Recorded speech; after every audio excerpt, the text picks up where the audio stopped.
오늘은 로마서 두 번째 시간 9장에서 16장까지 읽도록 하겠습니다. 지난주에 배웠던 것 중에 중요한 내용, 우리 로마서의 구조를 한번 보시면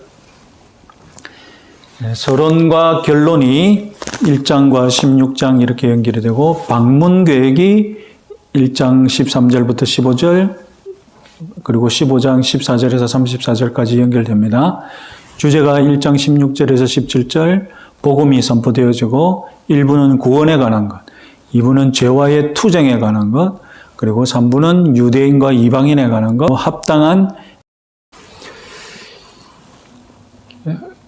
로마서 통틀어서 반유대적인 수사법, 반유대적이라는 말은 유대인들의 율법에 반대하는 것, 유대인의 율법을 정죄하고 그리고 유대인들의 구원 방식이 잘못되었다라고 유대인을 반대하는 그런 언사가 많고요. 다음에 또 하나 반제국적 수사법이 많다. 이것은 무슨 말이냐 하면 황제를 반대한다고 또 보시면 되겠죠. 그 당시 로마 사람들은 로마 황제가 온 세상의 주다. 그리고 황제의 사명이 무엇입니까? 로마 제국을 지키고 로마의 평화를 가져오게 하고 많은 사람들을 이롭게 하는 것으로 그리고 온 세상의 아버지 역할을 하는 것이 로마 황제의 역할인데 그것이 아니라 모든 로마 제국의 로마 황제가 차지하고 있는 모든 그 영예와 영광은 다름 아니라 모두 그리스도 주님의 것이다. 이런 것을 의미하는 것이라고 할 수 있겠습니다. 그래서 로마서 1장의 복음, 바울의 사명 또한 복음을 전파하는 것이며 로마서의 주제도 복음을 설명하는 것이지 않습니까? 그래서 로마서 1장 16절에 17절 내가 복음을 부끄러워하지 않으니 두 가지 이유.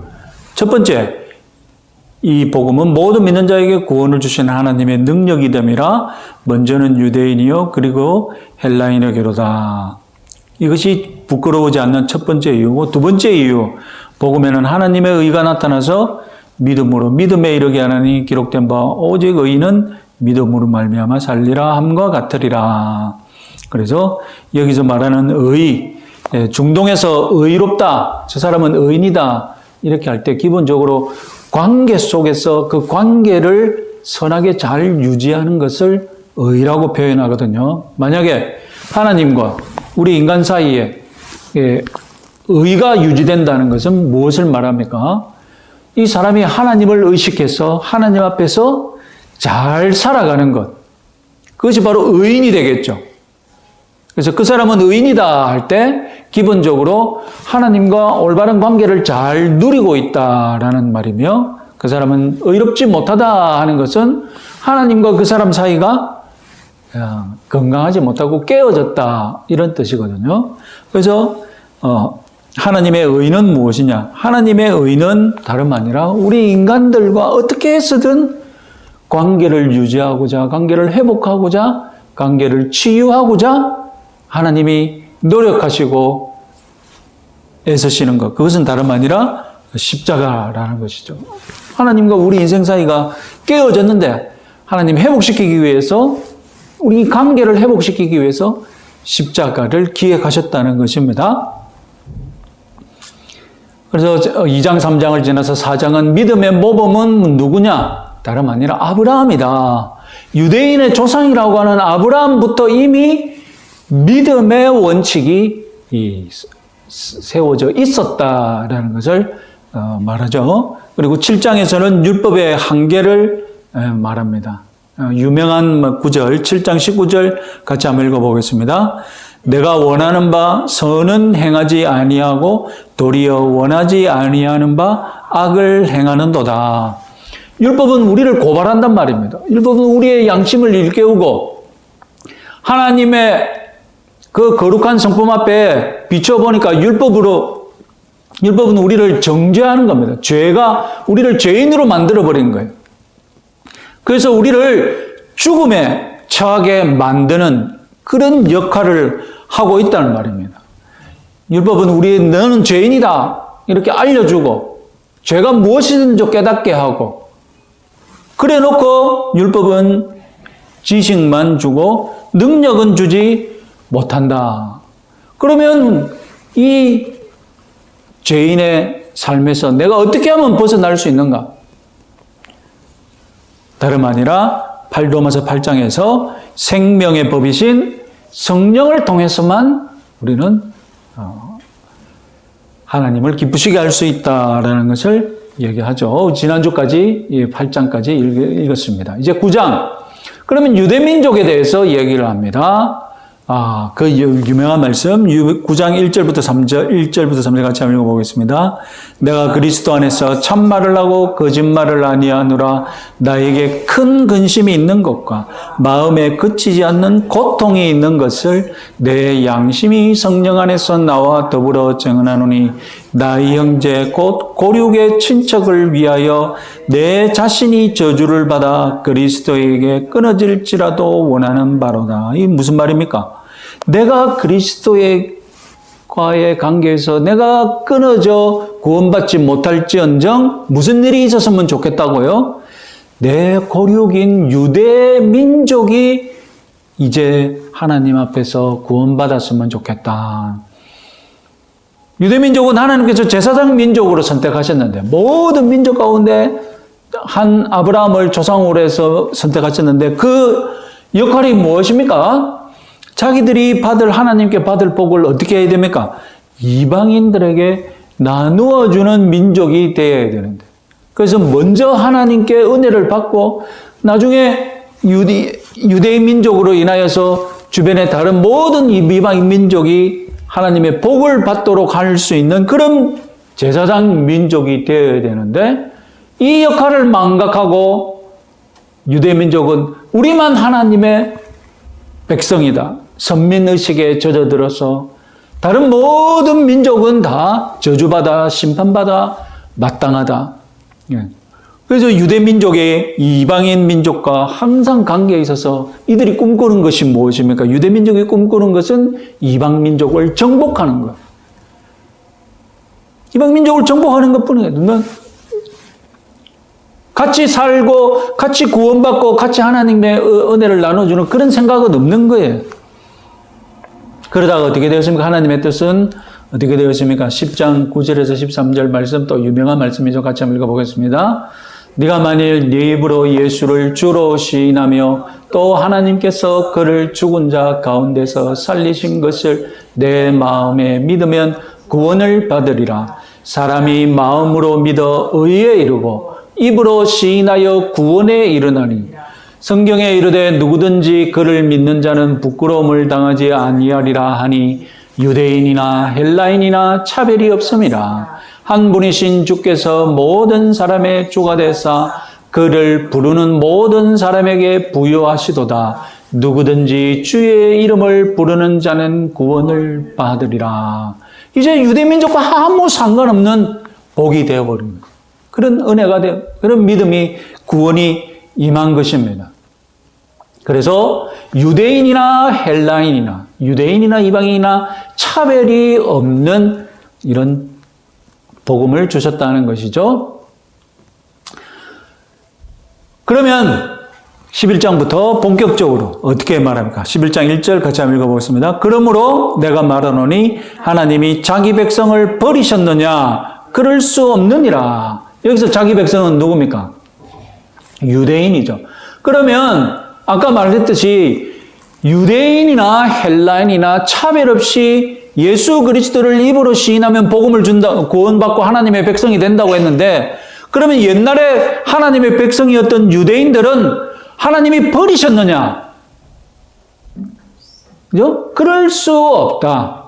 그러면 유대인들을 향한 하나님의 뜻은 무엇이냐? 11장 25절 같이 한번 읽어보겠습니다. 형제들아 너희가 스스로 지혜 있다 하면서 이 신비를 너희가 모르기를 내가 원하지 아니하노니 이 신비는 이방인의 충만한 수가 들어오기까지 이스라엘의 덜어는 우둔하게 된 것이라. 우리 성경은 신비라고 번역했는데 비밀이라고 번역하는 게 더 좋죠. 미스테리온이라는 뜻입니다. 여기서 미스테리, 영어 미스테리가 여기서 나왔죠. 그래서 비밀인데 이건 무엇을 말하느냐? 구약의 선지자들의 체험. 이사야 6장을 보면 이사야가 천사들과 하나님이 크게 하늘의 회의석상에 이렇게 앉아서 회의를 하고 있으면 그 이사야가 그 장면 앞에서 불려갑니다. 그죠? 그래서 하나님이 이사야에게 소명을 주죠. 그죠? 누가 하겠느냐? 제가 가겠습니다. 그러면 입술에 하나님이 숯불을 대어서 그런 환상을 보죠. 그것은 다름 아니라 선지자들은 하나님의 소명을 받은 선지자들은 하늘의 비밀을 알 수 있는 혜택을 얻는다는. 그래서 이사야는 지상에 있었지만 그 환상을 통하여서 무엇을 봤습니까? 하나님과 천사들이 회의하는 장면을 옆에서 본 거예요. 저들이 무슨 말을 하는지, 하늘에서 무슨 뜻이 진행되고 있는지, 하늘의 뜻을 들을 수 있는 기회를 가진 거예요. 그 자격이 누구라고요? 다름 아니라 선지자라는 것입니다. 그런데 사도 바울도 마치 구약의 선지자처럼 내가 하늘의 비밀을 알게 되었다라고 얘기하는 것입니다. 그러면 이사야의 그 체험처럼 사도 바울도 그런 체험을 했었느냐? 그 체험이 어디에 있었느냐? 다메섹 체험이었느냐? 다메섹으로 가는 길에서 하나님이 사도 바울을 눈멀게 하시고, 그죠? 바리새인 사울을 사도 바울로 변화시키지 않습니까? 그 체험 때 이 비밀을 알았느냐? 아니면 다른 서신서를 보면 내가 3층천에 올라갔다라는 그런 고백을 했지 않습니까? 이 체험이 하나님의 비밀을 알게 된 체험이었느냐? 무슨 우리는 모르지만 하여튼 사도 바울은 구약의 선지자처럼 신비한 체험을 통해 하나님의 감추인 비밀을 내가 보고 들었다라고 하는 것입니다. 그것이 뭐라고요? 이방인의 충만한 수가 들어오기까지 이스라엘의 덜어는 우둔하게 된 것이라. 이 말은 무슨 말이냐 하면 이스라엘 백성들이 복음을 듣지 않는 이유가 무엇이냐? 이방인들이 이렇게 환영하는 복음을 왜 유대인들은 환영하지 않느냐? 그건 다름 아니라 하나님의 섭리가 먼저 이방인들이 충만한 수가 다 차면 그 다음에 다시 한 번 더 유대인들에게 기회가 주어질 것인데 그때 우둔했던 이스라엘의 마음은 열리면서 복음을 영접할 기회가 올 것이다. 이렇게 얘기하는. 그래서 우리 기독교 종말론의 한 중요한 이벤트가 유대인들의 회심, 유대인들의 민족적이고 국가적인 회심이 언제 일어날 것인지를 이제 우리 기독교 종말론의 중요한 이벤트로 보고 있죠. 그러면 이 유대인들의 민족적이고 국가적인 회심이 어떻게 일어날 것인가? 그것도 우리의 상상을 자극하지 않습니까? 이들은 무조건 정한 때에 하나님이 역사하시면 유대교를 다 버리고 기독교로 국가적으로 회심하는가? 그렇게 한다고 믿는 세대주의자들이 있죠. 그래서 세대주의자들은 유대인들의 회심의 그 정확한 이벤트 날짜를 딱 지정해 놓고 이때 유대인들의 국가적인 회심이 있을 것이다 라고 정해놓고 있죠. 아까 말씀드렸듯이 그러면 회심하는 방법은 무엇이냐? 그냥 하나님이 은혜 주시면 국가적으로 다 유대교 버리고 회심한다는 것입니다. 그러나 제가 보기에 아까 말씀드렸듯이 유대인이나 헬라인이나 은혜 받는 방법, 구원 얻는 방법은 무엇이었습니까? 입으로 시인하여 그거죠. 믿음을 확인하고 예수 그리스도를 부르는 자는 구원을 얻는다고 했지 않습니까? 지금은 이스라엘 백성들이 어떻게 되었는지 복음에 대해 마음이 닫혀서 우둔해 있는데 마지막 때에 종말이 가까우면 어느 때에 이들의 마음이 열리면서 이들이 거국적으로 마치 이전과는 판이하게 다르게 유대인들 마음이 열리면서 무슨 일이 일어나는 겁니까? 복음을 영접하는 일이 일어난다는 것입니다. 복음을 영접하지 않는 유대인들은 어떻게 되겠습니까? 그러면 복음을 영접하지 않는 유대인들은 똑같죠. 구원 못 얻는 것이죠. 유대인이라고 해서 무조건 구원 얻는 것이 아니라 그때 당시에도 복음을 마음이 지금은 우둔하게 되어 있지만 마음이 열려져서 예수 그리스도의 복음을 영접한다는 것이죠. 그래서 지금은 유대인들이 예수 그리스도가 메시아인 것을 믿지 않고 있지만 종말의 때가 가까우면 이제 유대인들도 일이 되어져 가는 모든 형편을 볼 때 우리가 예수 그리스도를 메시아로 인정하지 않은 것이 잘못되었다 이런 것을 깨닫고 이제 유대인들 사이에 예수 그리스도를 구주로 인정하는 그런 움직임이 크게 일어나면서 이 유대 민족이 복음을 받아들이면서 거대한 흐름이 있을 것이다. 이것이 지금 제가 생각하는 종말에 있을 유대인의 회심입니다. 자, 이제 여기까지. 자, 여러분, 왜 이 11장에서 12장에서 이 사도 바울이 이스라엘 백성들에 관하여서 이렇게 길게 얘기합니까? 지난주 말씀드렸죠. 지난주 무슨 말 있었습니까? 지난주 유대인들이 먼저 로마 교회가 어떻게 설립되었습니까? 유대인 그리스도인들이 로마 교회를 설립했었죠. 그 다음에 무슨 일이 벌어졌습니까? 이방인 회심자가 로마 교회에 합류했습니다. 그 다음에 무슨 일이 벌어집니까? 클라우디우스 황제가 유대인은 모두 다 로마에서 다 나가버리라 명령하는 바람에 모든 유대인들이 일시에 로마를 떠나버렸죠. 그래서 로마 교회가 완전히 무슨 교회가 되어버렸습니까? 이방인의 교회가 되어버린 거예요. 클라우디우스 황제에서 내려오고 로마는 이제 네로가 집권하게 되는데 처음에 네로가 집권하자마자 유대인들의 추방령을 풀어주거든요. 그래서 네로 집권 초기에 쫓겨났던 유대인들이 대거 다시 로마로 들어왔습니다.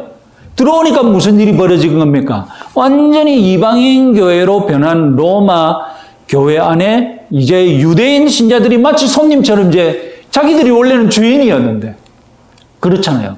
자기들이 원래 주인이었고 모든 로마 교회의 흐름은 유대인들의 문화에 맞춰서 예배가 진행되고 있었는데 유대인들이 다 떠나버리고 이방인들이 차지하니까 교회의 모든 흐름이 무엇으로 바뀌었습니까? 유대색이 쏙 빠지고 유대물이 완전히 다 빠지고 이제 이방인들에게 유리하고 이방인들이 좋아하는 그런 프로그램으로 로마 교회가 바뀌어져 있는 거예요. 그리고 다시 돌아오보니 이제 자기들 손님처럼 이제 로마 교회에 들어오고 나니까 무슨 일이 생깁니까? 갈등이 생긴 겁니다. 아니, 유대교 중에 리더는 그런 말을 안 했겠습니까? 유대교의 리더로 브리스길라나 아굴라 부부가 저기 에베소에서 사도 바울과 같이 사역했지 않습니까? 이 쫓겨나가지고. 그래 다시 들어오시면 뭐라고 하겠습니까? 아니 보시오, 우리가 이 교회를 세워가지고 우리 어떤 전통을 만들어 놨는데 왜 이렇게 다 바뀌어버려서 이제 우리가 왔으니 이제 다시 무엇인가 해봅시다 하면 갈등이 생긴 것입니다. 그래서 로마에서는 이방인과 유대인 간의 갈등, 여기는 신자들입니다. 교회 안에서 일어난 일입니다. 자, 그래서 유대인들 안에 무슨 일이 벌어질 것인지 이렇게 오랫동안 설명을 했던 겁니다. 아까.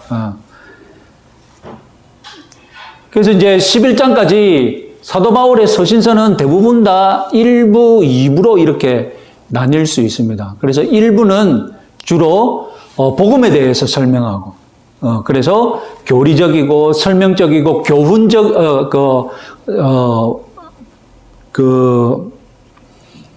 논쟁적이고, 그죠? 논쟁적이고, 그리고 변증적이고, 이런 것이 있고, 2부는 생활에 관한 것, 그리고 행동에 관한 것, 실천에 관한 것, 그런 권면을 담고 있는데 로마서도 마찬가지 1부는 1장에서 11장까지는 그런 내용을 담고 있고 12장부터는 이제 실천적인 내용을 담고 있거든요. 그래서 그 유명한 로마서 12장 1절 말씀 같이 한번 읽어보겠습니다. 그러므로는 뭡니까?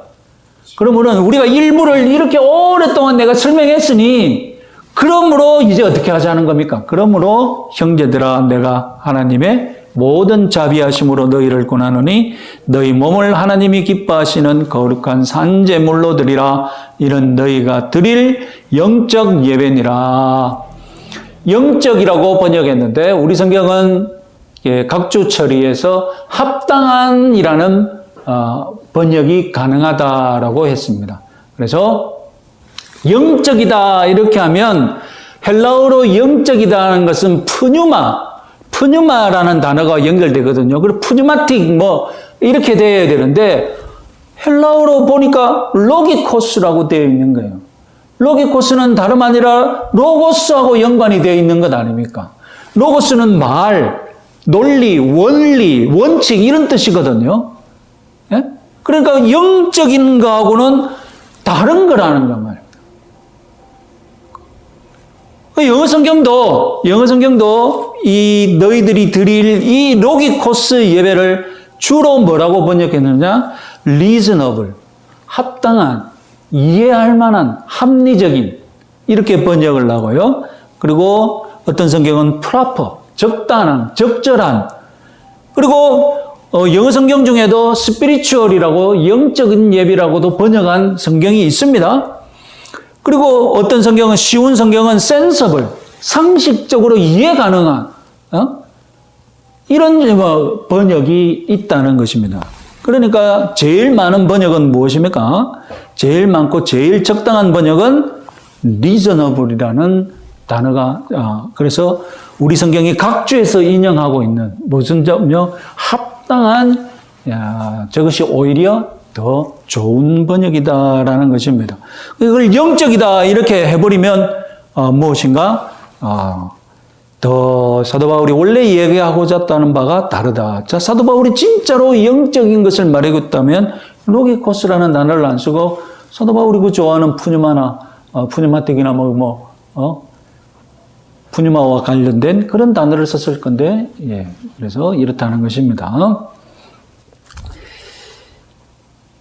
그리고 13장은 국가와의 올바른 관계. 왜냐하면 그 당시 로마 시민들 절대 다수가 노예였지 않습니까?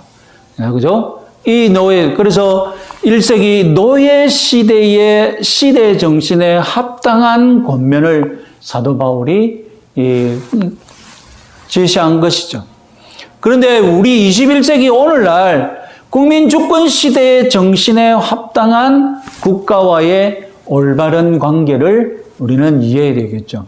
우리 장로교회는 이 로마서 13장에서 이미 16세기, 17세기 때 민주 정치, 공화당 정치를 통한 국민 관계를 찾았습니다.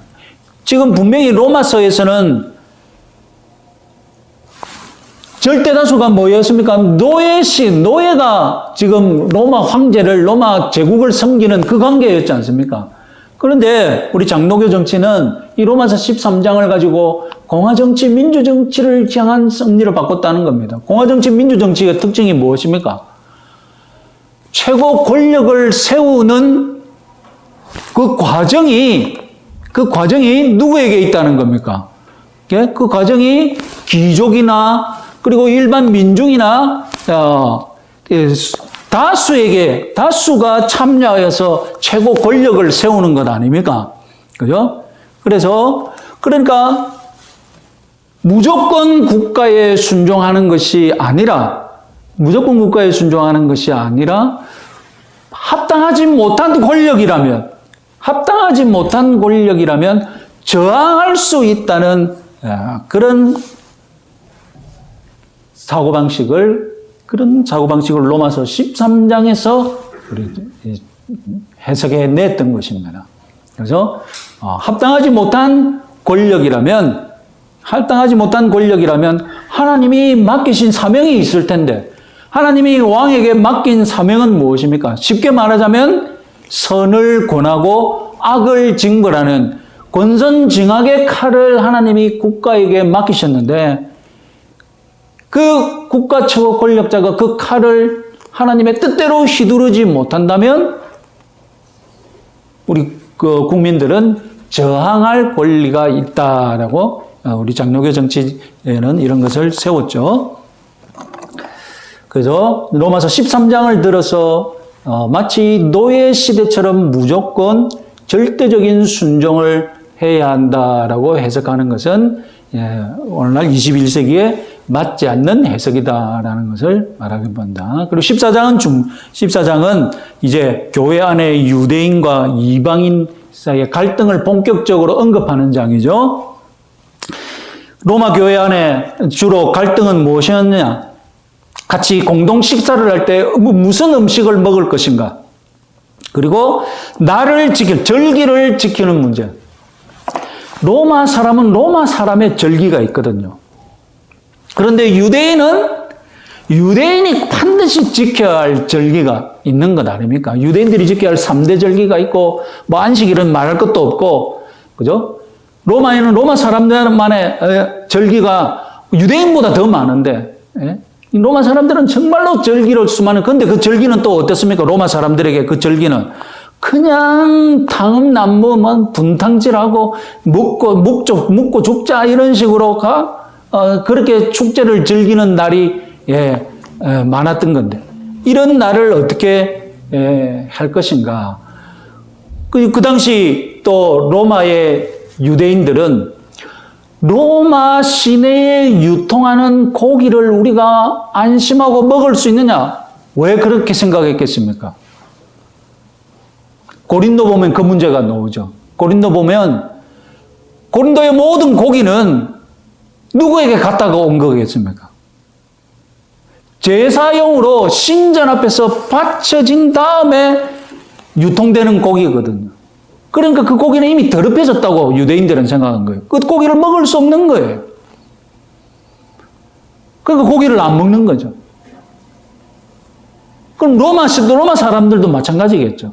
로마에 있는 유대인들이 로마 시내에 유통되는 이 고기가 신전에 갔다 온 고기냐, 갔다 오지 않은 고기냐, 갔다 왔다고 믿는다면 그 고기를 먹을 수 없겠죠. 고기를 거부하는 거예요. 그럼 고기 못 먹으면 주로 뭐만 먹어야 됩니까? 채소만 먹어야 돼.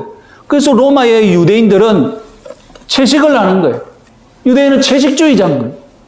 14장에서 사도 바울은 이런 사람을 믿음이 연약한 자, 율법에 매여 있는 자라고 얘기하죠. 그래서 14장 17절에서 뭐라고 합니까? 같이 읽어보겠습니다. 하나님의 나라는 먹는 것과 마시는 것이 아니요 오직 성령 안에 있는 의와 평강과 희락이라.